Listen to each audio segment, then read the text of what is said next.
Now, next memory management type is paging memory management. Let us study in detail. Okay.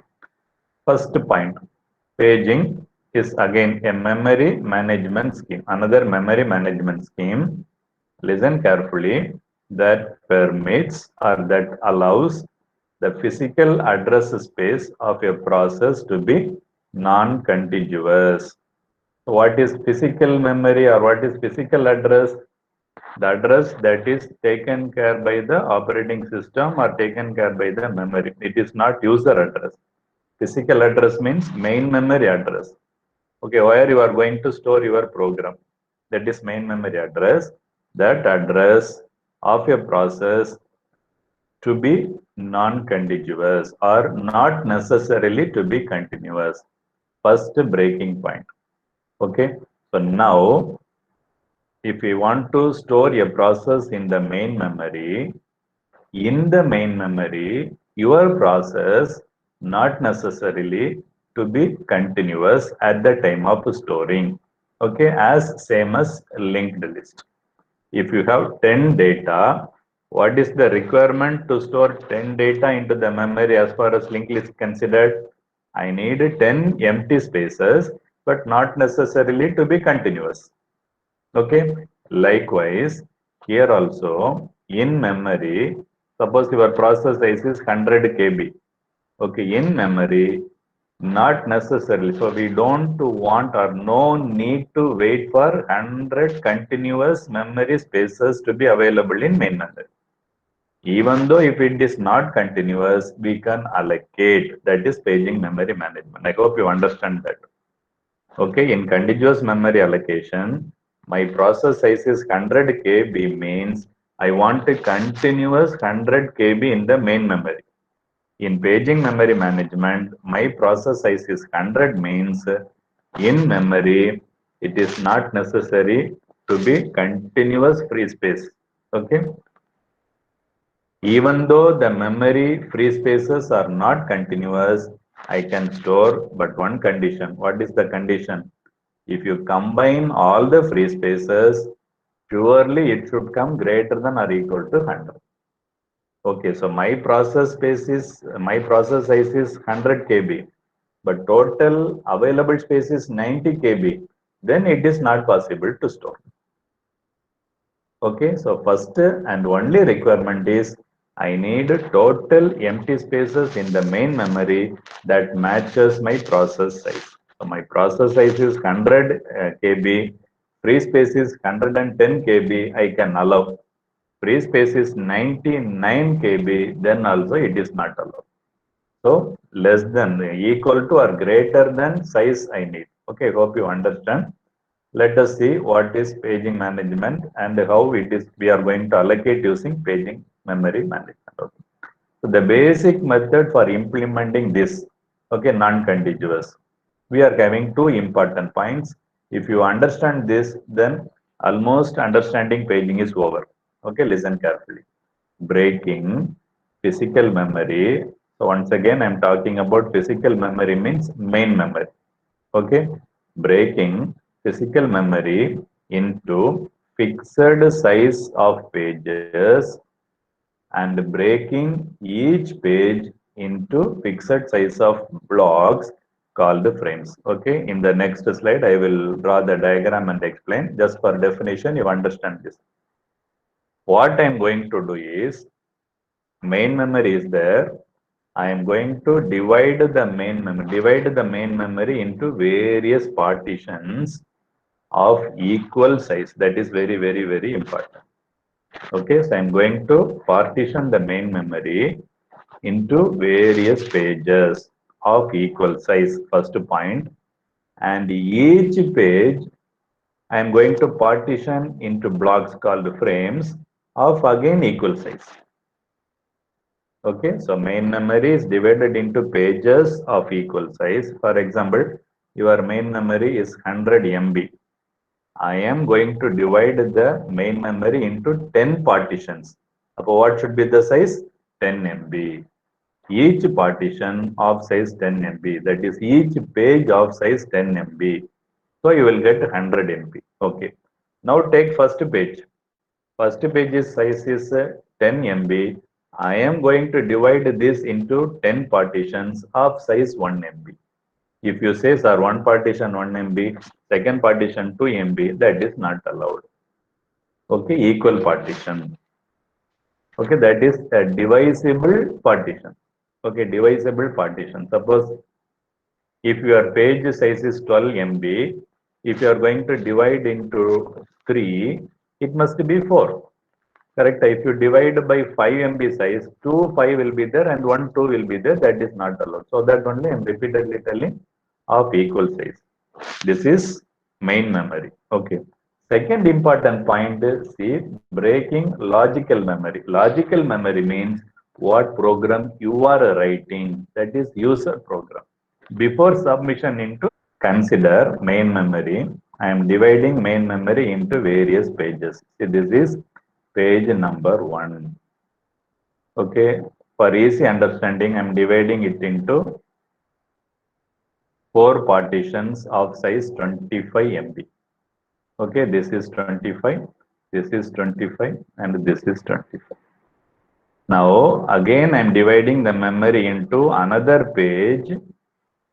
This page also, I will divide it into 25. Each partition of size 25. Then again, I will divide it into pages. I will divide it into pages. Like that, you will have n number of pages. Okay, you are able to understand? First, memory is divided into various pages of equal size. So, first page size is 100 MB means,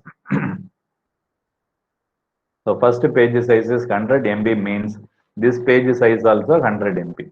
This page size also 100 MB. This page size also 100 MB. So, this is page 1, this is page 2, this is page 3, this is page 4, this is page 5 like that. This is first partition. Then each page is divided into partitions called frames. This is what we are calling as frame.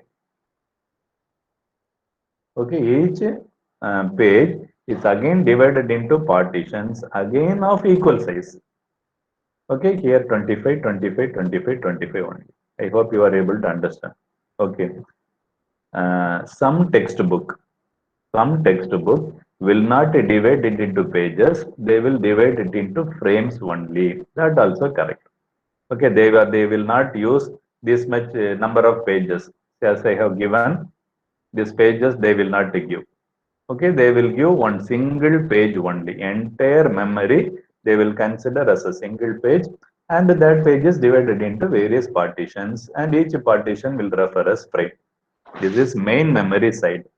Now coming to the user program, this is what program you are writing. Okay, what program you are writing, and your program also will be divided into partitions of size 25 MB. So first partition 25, second partition 25. Suppose your program size is 90. Okay, let us consider your program size is 90 MB. Now same partition you have to do. First partition 25, second partition 25, third partition 25, fourth partition size is 25. But allotted data is up to 90, that's all. Okay, might be 15 MB. Correct? Allotted space is 15 MB. Remaining 10 will go waste. Okay, consider this is main memory. Let me divide it into blocks of size 10. Okay, this is one partition, this is one partition, like that. So many partitions are there. Okay, at present, forget about pages and frames. I'm just dividing it into frames. Okay, not page. Here, this block is free. This block is free. This block is free. And this block is also free. Okay, all size on the 10 MB. All partition size is 10 MB. So this is occupied by process P1. This is occupied by process P2. This is occupied by process P3. This is occupied by process P4. Now, what is the size of total free space? 40 MB free spaces are there in main memory, correct? So here one 10 MB, here one 10 MB, here one 10 MB, and here total of 40 MB of free space is there. My user program, okay, process P4, this is my user program. Its size is 38.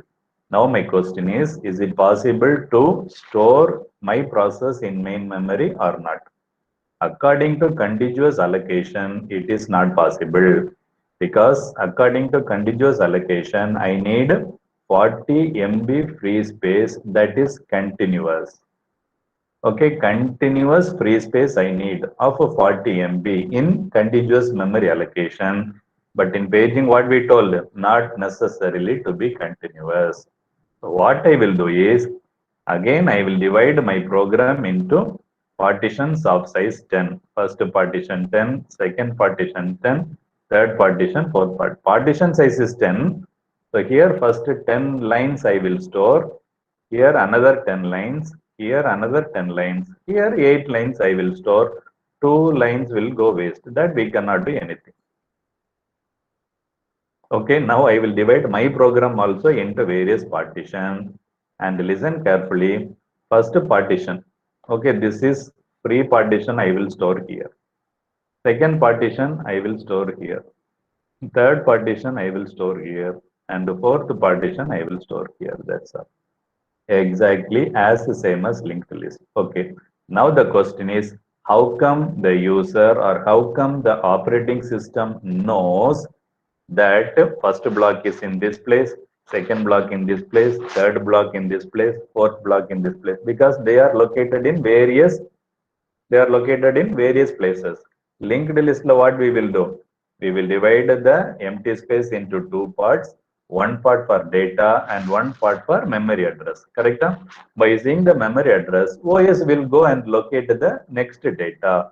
Then data memory address from that data. That will be going to next data. Like that, the link will move on. That will be applicable for linked list. Now, how it is possible in paging memory management? That is a very big question. Correct? Are you able to understand? That is what I have given here. User blocks can be stored in any available memory blocks. In memory, wherever free space is available, that place you can store according to paging memory management. But only one condition, Anna. Suppose assume this memory space is occupied by, this free space is occupied by P10. Okay, already this empty space is occupied by P10. Now, what is the free space size? 30. So here 10, here 10, here 10. So total of 30 available.